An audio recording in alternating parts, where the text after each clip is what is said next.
Hello students, आप पढ़ रहे हैं क्लास 12th बायोलॉजी। चैप्टर चल रहा है आपका 13 biodiversity and conservation.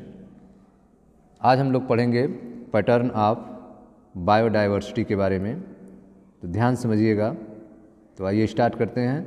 Pattern of biodiversity की पहली हेडिंग लैटिट्यूडिनल ग्रेडियंट्स के बारे में। तो लैटिट्यूडिनल ग्रेडियंट्स होते क्या हैं, तो आइए इसको समझा जाए। The diversity of plant and animal is not uniform throughout the world।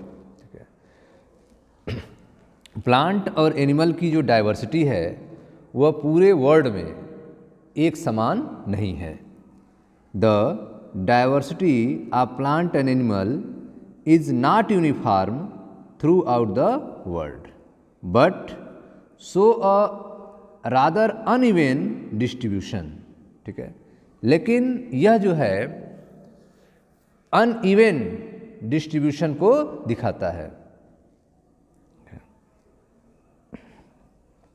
The diversity of plant and animal is not uniform throughout the world but show a rather uneven distribution.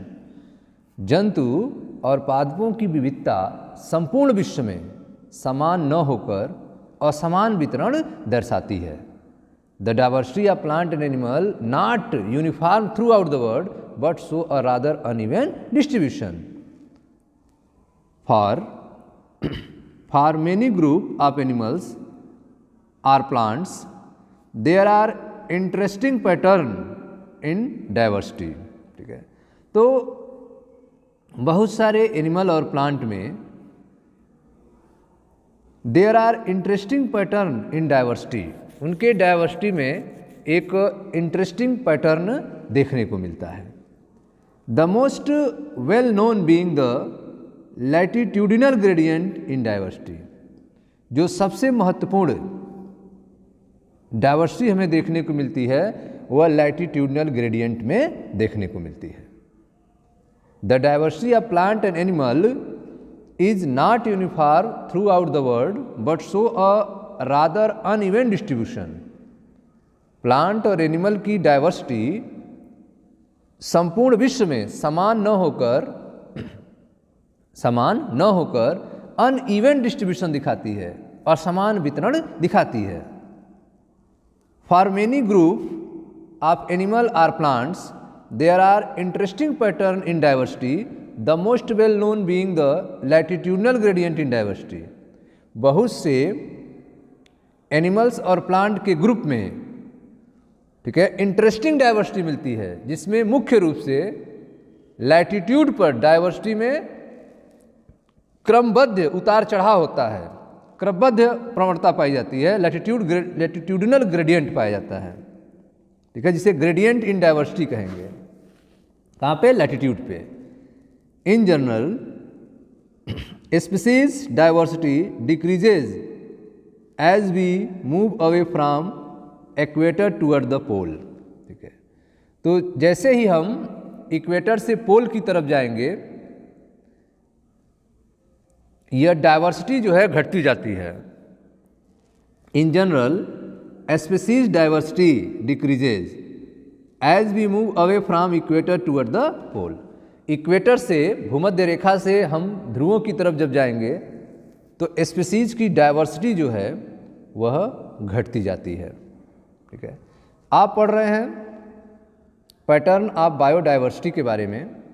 इसकी पहली topic है आपका latitudinal gradient, अक्षांशीय प्रवणता के बारे में।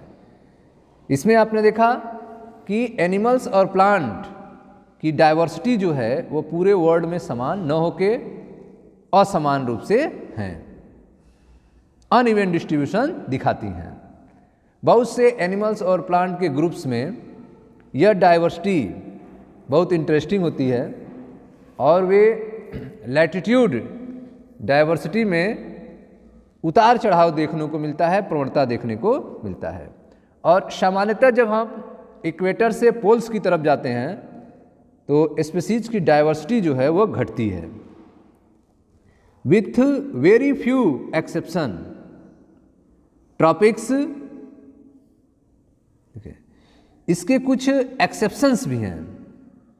अगर कुछ अपवाद को छोड़ दिया जाए, with very few exception, tropics means latitudinal range of 23.5 degree north to 23.5 degree south, harbor more species than temperate are polar areas. केवल कुछ अपवाद को छोड़ दें तो जो टेम्परेट आर पोलर एरियाज हैं, अक्षांशीय सीमा जो 23.5 डिग्री नॉर्थ और 23.5 डिग्री ठीक है साउथ के टेम्परेट और पोलर एरिया से अधिक जातियां पाई जाती हैं। ठीक है, तो आप देख रहे हैं कि विथ फ्यू वेरी एक्सेप्शन, अगर कुछ अपवाद को छोड़ दें, tropics harbor more species than temperate are polar area. ठीक है, तो टेम्परेट और पोलर एरिया जो हैं, कुछ एक्सेप्शन को छोड़ दें तो वहाँ पे कुछ अधिक जातियाँ पाई जाती हैं। केवल कुछ अपवाद को छोड़कर टेम्परेट और पोलर एरियाज में से कुछ अधिक जातियाँ पाई जाती हैं। ठीक है, कहाँ पे? ट्रॉपिक्स पे। ट्रॉपिक्स पे कुछ अधिक जातियाँ पाई जाती हैं टेम्परेट एंड पोलर एरिया की तुलना में। ट्रॉपिक्स का मतलब है latitudinal range 23.5 north to 23.5 south. ठीक है, latitudinal range 23.5 degree north to 23.5 degree south के ट्रॉपिक्स रीजन में टेम्परेट या पोलर एरियाज की तुलना में ज़्यादा स्पीसीज पाई जाती हैं। Colombia located near the equator. Colombia जो है वह इक्वेटर के नज़दीक है। Colombia located near the equator has nearly 1400 species of birds, while Newark at 41 degree north has 105 species and Greenland at 71 degree north only 56 species। तो यहाँ पे आप देख रहे हैं कोलंबिया जो कि इक्वेटर के नज़दीक है, वहाँ पर स्पीसीज की संख्या ज़्यादा है, और जैसे जैसे हम आगे बढ़ रहे हैं पोल्स की तरफ, नंबर्स कम होते जा रहे हैं। Colombia located near the equator has nearly 1400 species of bird. Colombia जो कि इक्वेटर के नज़दीक है, वहाँ पे लगभग 1400 स्पीसीज है बर्ड्स की, जबकि New York at 41 degree north has 105 species. जबकि न्यूयॉर्क जो कि 41 डिग्री नॉर्थ है, वहाँ पे 105 स्पीसीज हैं, 105 स्पीसीज हैं। And Greenland at 71 degree north only 56 species. Greenland में केवल 56 स्पीसीज बर्ड्स की हैं जो कि 71 डिग्री नॉर्थ हैं। तो इस तरह से आप देख रहे हैं कि जो पोलर रीजन की तरफ जब हम लोग बढ़ रहे हैं तो स्पीसीज की संख्या क्या हो रही है? घट रही हैं, और इक्वेटर की तरफ बढ़ रही हैं। इक्वेटर में आपने देखा कोलंबिया में 1400 पक्षी की जातियां हैं, जबकि न्यूयॉर्क जो कि 71 डिग्री उत्तर में है 105 पक्षी की जातियां हैं। ग्रीनलैंड जो कि 71 डिग्री उत्तर है उसमें केवल 56 जातियां हैं। इंडिया की बात की जाए, India with much of its land area in the tropical latitudes has more than 1200 species of birds. India में जिसका अधिकतर भूभाग जो है, ठीक है, ट्रॉपिकल लैटिट्यूड्स में है। India with much of its land area in the tropical latitude has more than 1200 species of bird. India में बर्ड की जो स्पीसीज हैं वे 1200 से अधिक हैं, और इंडिया जो कि ट्रॉपिकल लैटिट्यूड्स में है, land area in tropical latitudes. Bharat में जिसका अधिकतर भूभाग उष्णकटिबंध है, ट्रॉपिकल लैटिट्यूड्स है, 1200 से भी अधिक पक्षी जातियां हैं इंडिया में। A forest in tropical region like Ecuador has up to 10 times as many species of vascular plants as forest of equal area in temperate region like in Midwest of USA। ठीक है, अब आप देखें अ forest in a tropical region like Ecuador, Ecuador के tropical region के forest में, ठीक है, अ forest in a tropical reason, ठीक है, ट्रॉपिकल रीजन के जो फॉरेस्ट हैं उनकी बात की जा रही है। अभी हमने इंडिया में ट्रॉपिकल रीजन में देखा लैंड एरिया में, इंडिया के ट्रॉपिकल लैटिट्यूड्स लैंड एरिया में 1200 स्पीसीज थी बर्ड की। अब हम लोग ट्रॉपिकल रीजन फॉरेस्ट की बात करेंगे। A forest in a tropical region like Ecuador, Ecuador has up to 10 times many species of vascular plants as a forest of equal area in temperate region like Midwest of the USA। तो आप देख रहे हैं Ecuador के जो tropical region के forest हैं, ठीक है, जैसे कि इक्वाडोर संवहनी पौधे की जातियां यूएसए के जो मिड वेस्ट रीजन है, मध्य पश्चिम में स्थित शीतोष्ण क्षेत्र के वनों से 10 गुना अधिक हैं। A forest in tropical region like Ecuador has up to 10 times as many species, Ecuador में 10 गुना ज़्यादा स्पीसीज हैं। Vascular plant of forest of equal area in temperate region like Midwest of the USA, USA के जो vascular plant areas हैं temperate region के, वहाँ से 10 गुना ज़्यादा स्पीसीज हैं ट्रॉपिकल रीजन इक्वाडोर के फॉरेस्ट में। ट्रॉपिकल रीजन इक्वाडोर के फॉरेस्ट में 10 गुना ज़्यादा स्पीसीज हैं मिडवेस्ट यूएसए के टेम्परेट रीजन की तुलना में, वहाँ के प्लांट और फॉरेस्ट की तुलना में। तो आप देख रहे हैं कि इक्वाडोर के ट्रॉपिकल रीजन के फॉरेस्ट में, जैसे कि इक्वाडोर के जो वैस्कुलर प्लांट्स हैं के स्पीसीज यूएसए के मिडवेस्ट के ट्रॉपिकल, ठीक है, ट्रॉपिकल से 10 गुना अधिक हैं। The largely tropical Amazonian rain forest in South America has the greatest biodiversity on Earth. It is home to more than 40,000 species of plants. देखें, the largely tropical Amazonian rain forest in South America, दक्षिण America के Amazon उष्णकटिबंध वर्षा वनों की जैव विविधता पृथ्वी पर सबसे अधिक है। The largely tropical Amazonian rain forest in South America has the greatest biodiversity on Earth. Earth पर सबसे अधिक बायोडाइवर्सिटी की अगर बात की जाए तो वह है आपका Amazonian rain forest, Amazonian rain forest जो कि साउथ अमेरिका में है। The largely tropical Amazonian rain forest in South America has the greatest biodiversity on अर्थ। दक्षिण अमेरिका के अमेजन उष्णकटिबंध वर्षा वनों की जैव विविधता पृथ्वी पर सबसे अधिक है।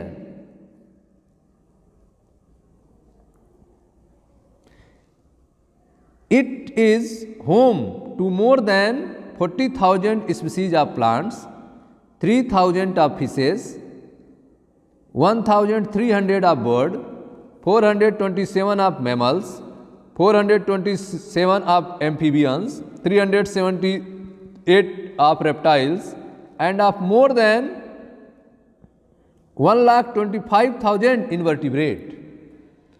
तो आप देख रहे हैं कि जो अमेजोनियन रेन फॉरेस्ट है साउथ अमेरिका का, वहाँ पे बायोडाइवर्सिटी सबसे अधिक है अर्थ पे। It is home to more than 40,000 species of plant. यहाँ पर 40,000 प्लांट के स्पीसीज हैं। 3,000 ऑफ फिशेस, 3,000 मछलियों की जातियाँ हैं। 1,300 ऑफ बर्ड, 1,300 पक्षी की जातियाँ। 427 ऑफ मैमल्स, 427 मैमल्स हैं। 427 amphibians, 378 reptiles and more than 1,25,000 invertebrate. 1,25,000 से अधिक इनवर्टिब्रेट के आवास हैं। Scientist estimate than at this rainforest there may be least 2 million insect species waiting to be discovered and named। Scientist का अनुमान है कि इन वर्षा वनों में अभी भी कम से कम 2 लाख कीट की जातियों की खोज और पहचान शेष हैं। Scientist estimated that in this rain forest there might be at least 2 million insect species waiting to be discover and name. 2 million species insect की इंतजार में है, उनका डिस्कवर किया जाए उनको और उनका नेम रखा जाए। साइंटिस्ट ने ऐसा अनुमान लगाया है। वैज्ञानिकों का अनुमान है कि यह इस रेन फॉरेस्ट में अभी भी कम से कम 2 लाख कीट जातियों की खोज और पहचान शेष हैं। कहाँ पे? अमेजोनियन रेन फॉरेस्ट में, जो कि साउथ अमेरिका में है। द ग्रेटेस्ट बायोडाइवर्सिटी ऑन अर्थ।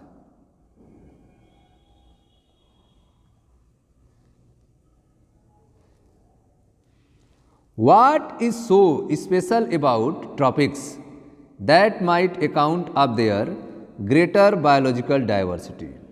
ठीक, अब यहाँ पे क्वेश्चन पूछा जा रहा है कि आखिर ट्रॉपिक्स में क्या है। ठीक है, ट्रॉपिक्स में ऐसी क्या विशेषता है जिसके कारण उसमें सबसे अधिक जैव विविधता है। What is so special about tropics that might account for their greater biological diversity? Tropics में क्या ऐसी चीज़ें हैं जिनकी वजह से वहाँ पर ग्रेटर बायोलॉजिकल डाइवर्सिटी मिलती है। Ecologist and evolutionary biologist have proposed various hypothesis. Ecologist and evolutionary biologist जो हैं वे बहुत सी परिकल्पनाएं की हैं, बहुत से हाइपोथेसिस बताई हैं। सम इम्पॉर्टेंट वंस आर, जिनमें कुछ महत्वपूर्ण यहाँ पे आपको बताई जा रही हैं। Ecologist and evolutionary biologist have propose various hypothesis, some important ones are. Ecologist और इवोल्यूशनरी बायोलॉजिस्ट जो हैं उन्होंने बहुत सी परिकल्पनाएं दी हैं, जिनमें से कुछ यहाँ पर आपको बताई जा रही हैं। पहला है नंबर ए, स्पेसिएशन। ठीक है, speciation is generally a function of time, unlike temperate region subjected to frequent glaciation in the past tropical latitudes have remained relatively undisturbed for millions of years and thus had a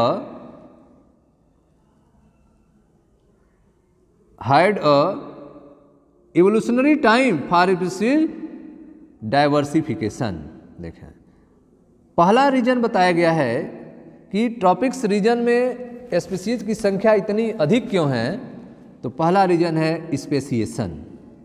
speciation, अब यह क्या होता है? Is generally a function of time, आमतौर पर समय का कार्य है। स्पेसिएशन जो है जाति का उद्भवन, नई जातियों की उत्पत्ति, स्पेसिएशन यह समय का कार्य है, टाइम लगता है इसको होने में। Speciation is generally a function of time unlike temperate region. ठीक है, temperate region subjected for frequent glaciation in past. Temperate regions में प्राचीन समय से बार बार ग्लेशिएशन होता रहा है। Tropical latitudes have remained relatively undisturbed for millions of year, जबकि ट्रॉपिकल्स रीजन्स जो हैं वह लाखों वर्षों से डिस्टर्ब नहीं हो रहे हैं, वे उसी तरह हैं। Temperate region subjected to frequent glaciation in the past, tropical latitude have remain relatively undisturbed for millions of year. जो शीतोष्ण क्षेत्र हैं वहाँ पे प्राचीन समय से बार बार ग्लेशिएशन होता रहा है, जबकि जो उष्ण कटिबंध क्षेत्र हैं ट्रॉपिकल लैटिट्यूड्स हैं वहाँ लाखों वर्षों से वह अपेक्षाकृत अबाधित रहा है, वहाँ डिस्टरबेंस नहीं हो रही हैं। इसी कारण जाति विकास और विविधता के लिए बहुत समय मिला है, वहाँ पे स्पेसिएशन हुआ है। Speciation is generally a function of time, unlike temperate region subjected to frequent glaciation in the past, tropical latitude have remained relatively undisturbed for millions of year. ठीक है, तो जो ट्रॉपिकल्स लैटिट्यूड्स हैं वे लाखों सालों से अनडिस्टर्ब हैं, वहाँ पे कोई घटनाएं नहीं हो रही हैं, जबकि जो टेम्परेट रीजन्स हैं वहाँ पे ग्लेशिएशंस हो रहा है, बार बार ग्लेशिएशंस होते हैं जिनसे स्पेसिएशन नहीं हो पाता है, नई जातियाँ नहीं बन पाती हैं। And had a long evolutionary time for species diversification. ठीक है, तो इस तरह से वहाँ समय न मिलने के कारण नई जातियों की उत्पत्ति नहीं हो पाती है, बायोडाइवर्सिटी क्रिएट नहीं हो पाती है। तो पहला रीजन आपने देखा कि स्पेसिएशन, जात उद्भवन, जो आमतौर पर समय का कार्य होता है। ठीक है, शीतोष्ण क्षेत्र में प्राचीन समय में बार बार ग्लेशिएशन होता रहा, जबकि उष्ण कटिबंध जो एरिया थे, टेम्परेट रीजन थे, वह लाखों वर्षों में अपेक्षाकृत अनडिस्टर्ब रहे। इसी कारण से जाति विकास और विविधता के लिए बहुत समय मिला। दूसरा रीजन है आपका ट्रॉपिकल इन्वायरमेंट्स। ट्रॉपिकल इन्वायरमेंट्स, ठीक है, tropical environments unlike temperate ones are less seasonal, relatively more constant and predictable. तो आप देख रहे हैं कि जो ट्रॉपिकल्स इन्वायरमेंट्स हैं, ठीक है, वह टेम्परेट की तरह अनलाइक उष्ण कटिबंध पर्यावरण शीतोष्ण पर्यावरण से भिन्न हैं तथा कम मौसमी परिवर्तन दर्शाते हैं। Tropical environments unlike temperate one are less seasonal, relatively more constant and, ठीक है, प्रेडिक्टेबल। उष्ण कटिबंध पर्यावरण जो हैं वह शीतोष्ण पर्यावरण से भिन्न हैं और कम मौसमी परिवर्तन दिखाते हैं। ठीक है, तो यहाँ पे मौसम का जो चेंज है वह कम होता है टेम्परेट वंस की तुलना में। Tropical environments unlike temperate one are less seasonal, relatively more constant and predictable. Such constant environment promote niche specialization and lead to a greater species diversity। यह स्थिर पर्यावरण जो है वह नीचे स्पेशलाइजेशन, निकेत विशेषीकरण को प्रोत्साहित करता है, जिसकी वजह से अधिक जात विविधता हुई हैं। Such constant environment promote niche specialization and lead to greater species diversity। तो यह कांस्टेंट इन्वायरमेंट जो है, यह स्थिर पर्यावरण जो है, वह नीचे स्पेशलाइजेशन को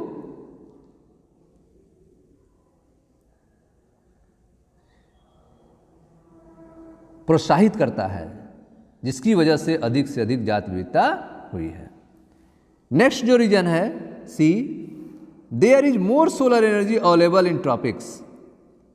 ट्रॉपिक्स पे सोलर एनर्जी जो है ज़्यादा उपलब्ध है, which contribute to higher productivity, जिसकी वजह से वहाँ पे हायर प्रोडक्टिविटी होती है।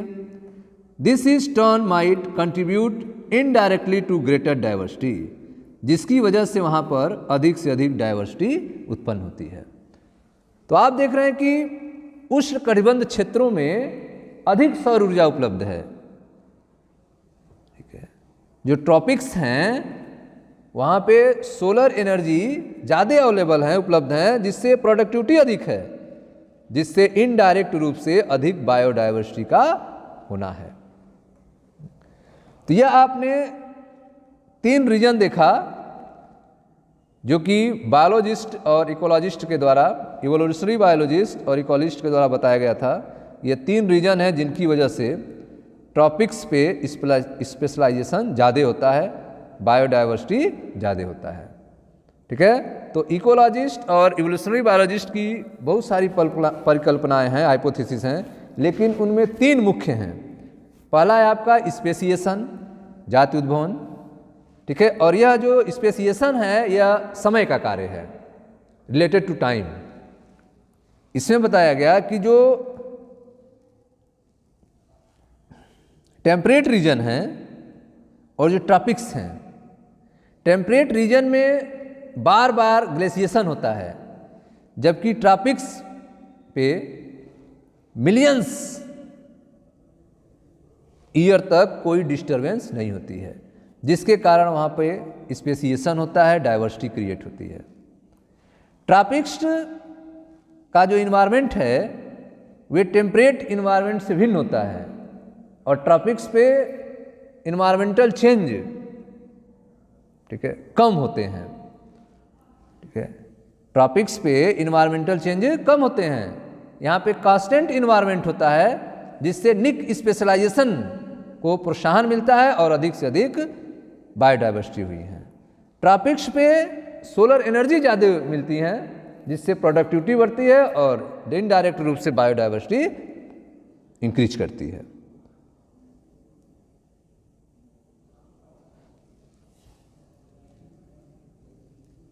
ओके स्टूडेंट्स, अब आते हैं नंबर 3, ठीक है, सेकेंड है आपका species area relationship. Species area relationship. Hello students, आप पढ़ रहे हैं क्लास 12th बायोलॉजी। आज हम लोग डिस्कशन करेंगे स्पीसीज एरिया रिलेशनशिप के बारे में। तो आइए स्टार्ट करते हैं स्पीसीज एरिया रिलेशनशिप्स। समझे ध्यान से। पहले एक साइंटिस्ट की बात करते हैं, देखिए ध्यान से। The great German naturalist and geographer Alexander von Humboldt observe, ठीक है। तो आप देख रहे हैं कि ये जर्मन के नेचुरलिस्ट हैं, ठीक है, प्राकृतिकविद हैं, नेचर के बारे में संबंध रखते हैं, नेचर के बारे में अपनी रिपोर्ट देते हैं, एंड जियोग्राफर, ठीक है, और ये जियोग्राफर भी हैं, ठीक है, जियोग्राफी के बारे में भी अपने विचार रखते हैं। The great German naturalist and geographer Alexander von Humboldt, ठीक है, नेम इनका क्या है, अलेक्जेंडर वान हम्बोल्ट, ठीक है। इन्होंने ही स्पीसीज एरिया रिलेशनशिप के बारे में एक रिलेशनशिप दिया था, ठीक है। उन्होंने क्या बताया, that within a region species richness increase with increase explore area. उन्होंने बताया कि जैसे जैसे हम एरिया को बढ़ाएंगे, जैसे जैसे हम एरिया को बढ़ाएंगे, स्पीसीज की मिलने की मात्रा भी बढ़ती जाएगी। ऑब्जर्व दैट, उन्होंने देखा, विद इन अ रीजन, ठीक है, किसी जगह पे, अगर आप एक छोटे से गांव में हैं, वहाँ पे अब कुछ स्पीसीज को ढूंढना स्टार्ट कर देंगे, अलग अलग स्पीसीज को देखना शुरू कर देंगे, और फिर अपने गांव से दूसरे गांव से होते हुए आप शहर में रुकते हुए, जंगल से होते हुए पूरे कंट्री में से पूरे वर्ल्ड में घूमने लगेंगे। तो इस तरह से जैसे जैसे आपका एरिया बढ़ता जाएगा, स्पीसीज की संख्या भी बढ़ती जाएगी। लेकिन अब आप अर्थ को छोड़ के स्पेस में चले जाएंगे तब भी ऐसा होगा नहीं, ठीक है। तो एरिया बढ़ाने से स्पीसीज बढ़ेगी ऐसा नहीं है, लेकिन उन्होंने यह ऑब्जर्व किया कि ऐसा होता है एक निश्चित समय तक, ठीक है, एक निश्चित एरिया तक। तो the great German naturalist and geographer Alexander von Humboldt observe, उन्होंने क्या ऑब्जर्व किया, क्या देखा, within a region species richness, species के मिलने की जो संभावनाएं हैं, स्पीसीज रिचनेस जो है इंक्रीज, स्पीसीज रिचनेस बढ़ती जाएंगी, स्पीसीज मिलने की संभावनाएं बढ़ती जाएंगी विथ इंक्रीजिंग एक्सप्लोर एरिया। जैसे जैसे आप एरिया को एक्सप्लोर करेंगे, जैसे जैसे आप एरिया को बढ़ाएंगे, ठीक है, वैसे वैसे आपके स्पीसीज मिलने की संभावनाएं भी बढ़ेंगी। यह उन्होंने ऑब्जर्व किया, ठीक है। इसके लिए उन्होंने स्पीसीज रिचनेस को एस से लिखा और एरिया को ए से लिखा। तो उन्होंने देखा कि स्पीसीज रिचनेस एस एरिया के प्रोपोर्शनल है। एरिया को हम एक्सप्लोर करते जाएं, ए को हम बढ़ाते जाएं, तो स्पीसीज रिचनेस बढ़ती जाती हैं। इसका मतलब एस प्रोपोर्शनल टू ए, ठीक, यह उनको मिला, उन्होंने ऐसा ऑब्जर्व किया, ठीक है। आइए स्टार्ट से देखते हैं।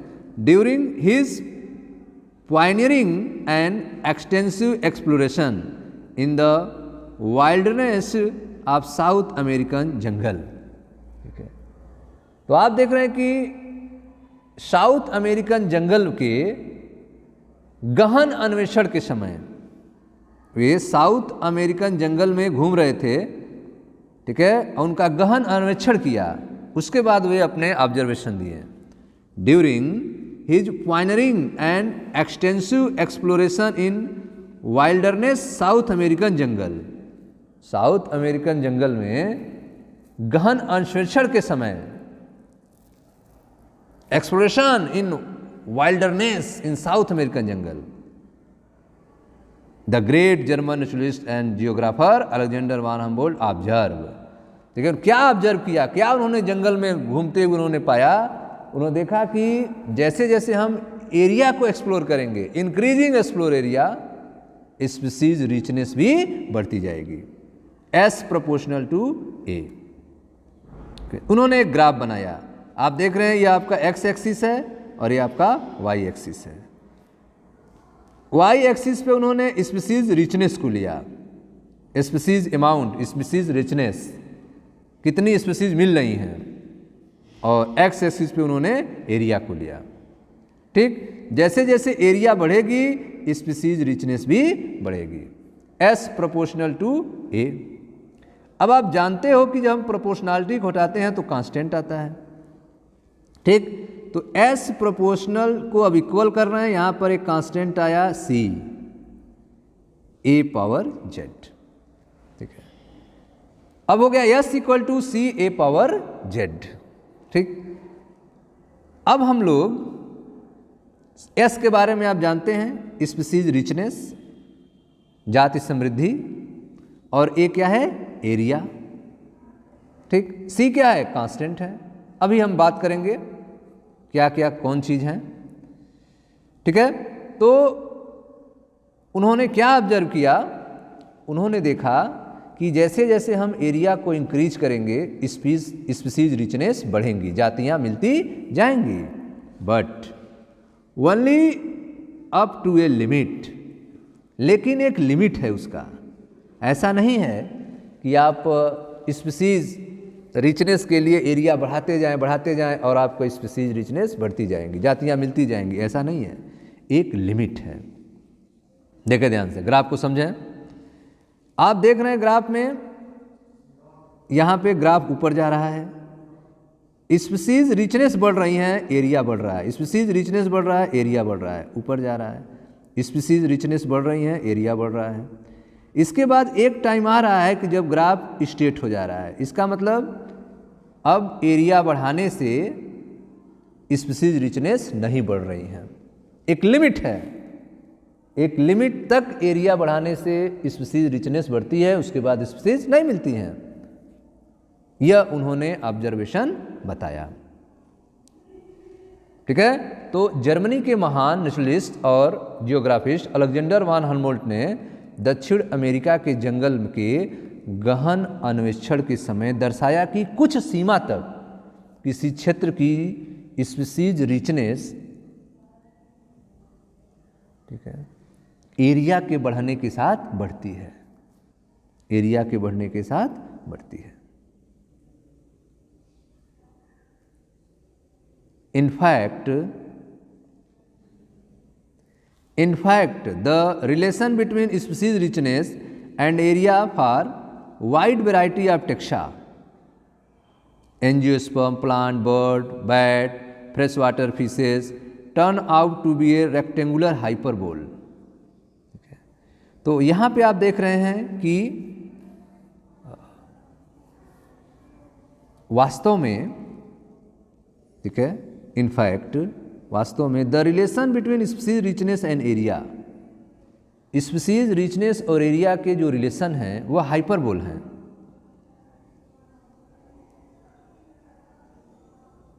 In fact the relation between species richness and area for wide variety of taxa turn out to be a rectangular hyperbole.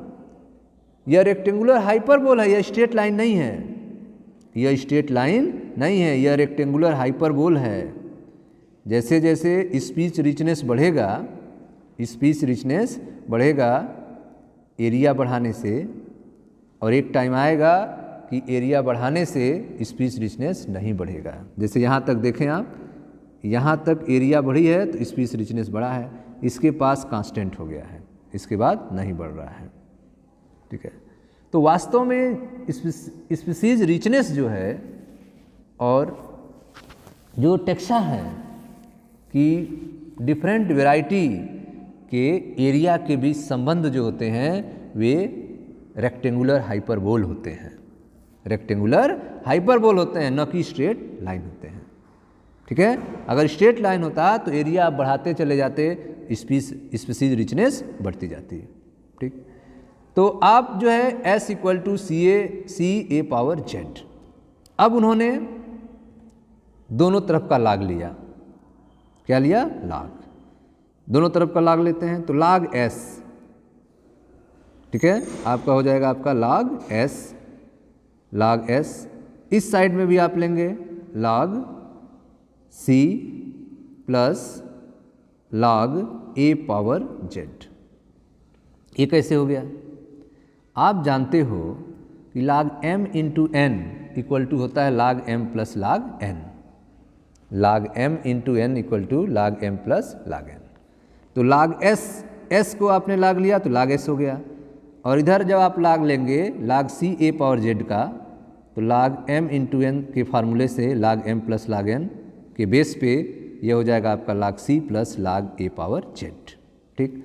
अब आप जानते हो कि लाग s equal to log c plus लाग x पावर n होता है n लाग x, तो आपका z पावर है z log a, z log a, तो लाग s equal to log c plus z log a, यह आपका मिल गया।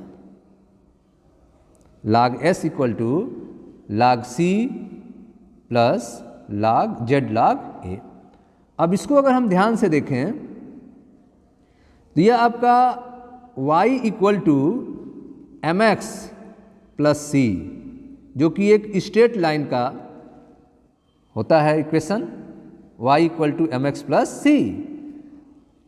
तो यह जो साइंटिस्ट ने अपना विचार रखा था s प्रोपोर्शनल टू a, अगर इसको हम लाग लेते हैं, लाग फॉर्म में करते हैं तो वह एक स्ट्रेट लाइन का इक्वेशन आएगा, लाग c, ठीक है, s log s equal to log c plus log z log a, यह y equal to m x plus c है, अर्थात स्ट्रेट लाइन है। तो यह आप फिगर देखें, यह आपका स्ट्रेट लाइन है। यह जो इसमें दो ग्राफ में दो चीज़ें देख रहे हैं, पहला एक s equal to C A power z जो कि हाइपरबोल है, और एक आप देख रहे हैं जब s C power as C A power z को लाग लेते हैं तो लाग लेने के बाद जो ग्राफ आता है उसका आपका लाग लाग स्केल एक स्ट्रेट लाइन आता है, एक स्ट्रेट लाइन आता है, ठीक। अब इसमें कौन कौन सी चीज़ें हैं उनके बारे में आइए देखते हैं। देखें ध्यान से, turn out to be rectangular hyperbola, figure 13.2। On a logarithmic scale the relationship is straight line. अगर लॉगरिथमिक स्केल पे देखा जाए तो इक्वेशन कैसा आएगा, स्ट्रेट लाइन आएगा। ग्राफ में आप भी देखा, ठीक है, कि यह एक ग्राफ था और एक ग्राफ स्ट्रेट लाइन आ रहा है, स्पेसिएशन और एरिया का। तो लॉगरिथमिक स्केल पे रिलेशनशिप कैसे आते हैं, straight line. Describe by equation log s equal to log c plus Z log a, और इसका इक्वेशन आपका है log s equal to log c plus Z log a, where s species richness, a area, ठीक है। जहाँ पे s क्या है, स्पीसीज रिचनेस, और a क्या है, एरिया, ठीक। z slope of the line, slope of the line, slope है, z क्या है, स्लोप, कितना स्लोप है। जैसे अभी देखें स्ट्रेट लाइन था, इसका स्लोप, हाइपरबोल है इसका स्लोप, स्लोप देखेंगे कितना ढाल है इसमें, ठीक है, ढाल कितना है, स्लोप, स्लोप हमें बताएगा z की value, z equal to slope of line, या इसका दूसरा नाम है ठीक है, regression coefficient, regression coefficient, regression coefficient इसको कहते हैं, रिग्रेशन कोफिशिएंट, या इसे कहेंगे स्लोप ऑफ लाइन z को। c क्या है, y इंटरसेप्ट, c है आपका y इंटरसेप्ट। ये जो आपके ग्राफ्स हैं वह कहाँ पे इंटरसेप्ट कर रहे हैं, कहाँ पे काट रहे हैं y एक्सिस को, वह वैल्यू आपकी c है, वह वैल्यू आपकी क्या है, c है। अगर आपकी जो ग्राफ की लाइंस हैं वो यहाँ पे काट दें तो यहाँ पे वैल्यू आ जाएगा y, या y एक्सिस था, यहाँ पे कट गई तो यह वैल्यू c है, यहाँ से 0 से शुरू हो रहा है, यह c हो गई। यहाँ पे कट रहा है तो यह वैल्यू c हो गई, मतलब y एक्सिस कहाँ पे कट रहा है वो वैल्यू c बताएगी। तो c equal to y intercept, c क्या है, y इंटरसेप्ट है, ठीक है। तो इस तरह से आपने ग्राफ के बारे में समझ लिया है, ठीक है। तो देखते हैं ध्यान से। तो इसमें आपने देखा कि जो जियोग्राफर अलेक्जेंडर वान हम्बोल्ट थे, जो कि नेचुरलिस्ट थे, उन्होंने साउथ अमेरिकन जंगल में एक्सप्लोर करके यह बताया कि स्पीशीज रिचनेस बढ़ती जाती है एरिया बढ़ाने पे, लेकिन इसकी भी एक सीमा है, इसकी भी क्या है, एक सीमा है।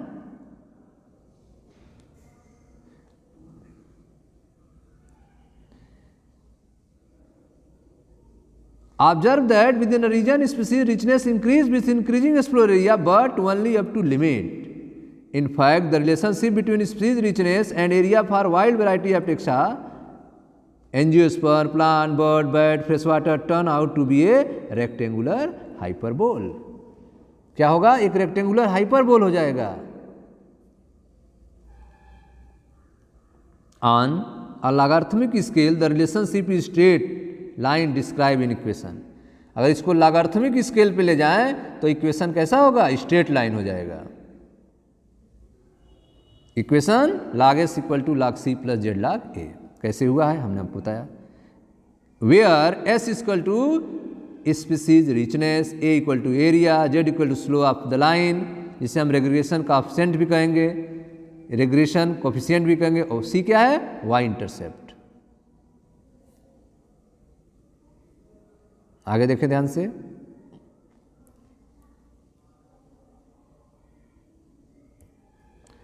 Ecologists have discovered that the value of Z line in the range of 0.1 to 0.2 regardless of the taxonomic group of the region where it is plants in Britain, bird in California, mollusk in New York State. The slope of the regression line are amazingly similar. ठीक है, तो ecologist have discover that, ecologist ने यह बताया कि discover किया कि value of Z line in the range of 0.1 to 0.2, Z की जो वैल्यू होती है उसका रेंज 0.1 से 0.2 के बीच में होता है। जेड की वैल्यू 0.1 से 0.2 के बीच में होता है। Regardless of taxonomic group of the region, ठीक है, भले ही टेक्सोनॉमिक ग्रुप या एरिया कुछ भी हो, टेक्सोनॉमिक ग्रुप या एरिया कुछ भी हो, जेड की वैल्यू जो होगी वह 0.1 से 0.2 रेंज के बीच में ही होगी। Whether it is the plants in Britain, Britain के पादप हों, whether in the plants in Britain, birds in California, California की बर्ड्स हों, or molluscs in New York state, या न्यूयॉर्क स्टेट के मोलस्क हों, the slope of regression line are amazingly similar. ठीक है, यह जो रिग्रेशन लाइन के स्लोप हैं वह एक जैसे ही होंगे, चाहे आपका टेक्सोनॉमिक ग्रुप कुछ भी हो, रीजन कुछ भी हो, जेड की जो वैल्यू होगी वो सेम होगी, स्लोप जो होगा वह सेम होगा। Slope of the regression line are amazingly similar, slope जो होगा वो सिमिलर होगा, भले ही आप ब्रिटेन के पादप की बात करते हो, कैलिफोर्निया की पक्षी की बात करते हो, या न्यूयॉर्क के मोलस्क की बात करते हो, रिग्रेशन लाइन की ढलान आश्चर्यजनक रूप से एक जैसी ही होती है। But if you analyse the species area relationship among very large scale, देखिए यदि हम एक किसी बड़े समूह में यस और ए के रिलेशन को देखें, but if you analyse the species area relationship among very large scale like the entire continent, you will find that the slope of the line to be much steeper, z value in the range of 0.6 to 1.2। ठीक है, तो यदि हम किसी बड़े समूह जैसे कि संपूर्ण महाद्वीप के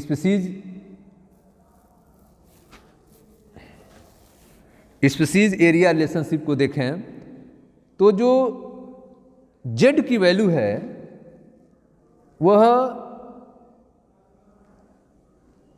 स्लीपनेस जो है उसकी तिरछी हो जाती है, जेड का परास जो है 0.6 से 1.2 हो जाता है।